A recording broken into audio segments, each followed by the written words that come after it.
most storage investors aren't using AI just like you think. And so in Self-Storage School, we've actually crafted an AI boss bot where you can actually drop your offer memorandum, your OM, your unit mix, and your occupancy percentages from your owners, and it will help you assess it within 10 steps. Very, very fast. And so that's the biggest part. The biggest advantage is how do we use AI? How do we pull supply and demand data, looking at the market and assessing it while still having a human approach to underwriting deals? And so Storage School, we're able to do both things, but we get to put out offers faster. So using the self-storage AI boss bot, our students have the cheat code. Being able to not only use the AI tool to look at hey, what is the facility worth today? What could it be worth in 3 to 5 years? Is it in a good market? And what is your offer? The AI boss bot will help you craft your 3 offers so that you can submit them right away.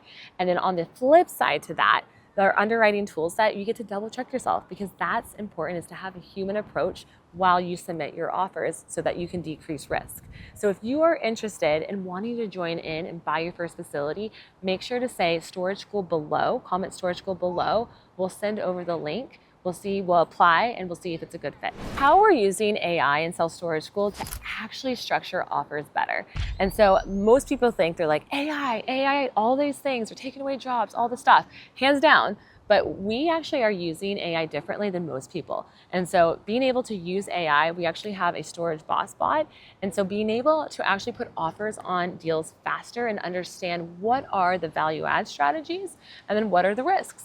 And so in the storage boss bot, what we're doing is we're actually able to drag an OM, offer memorandum, or a unit mix into the boss bot, and it will assess it within 10 seconds, go through all 10 steps, and help you underwrite that deal. So the two things is, yes, we get to use AI. It will help you actually analyze a deal faster, but you still have to have a human approach to analyzing it and saying yes, no, or a number.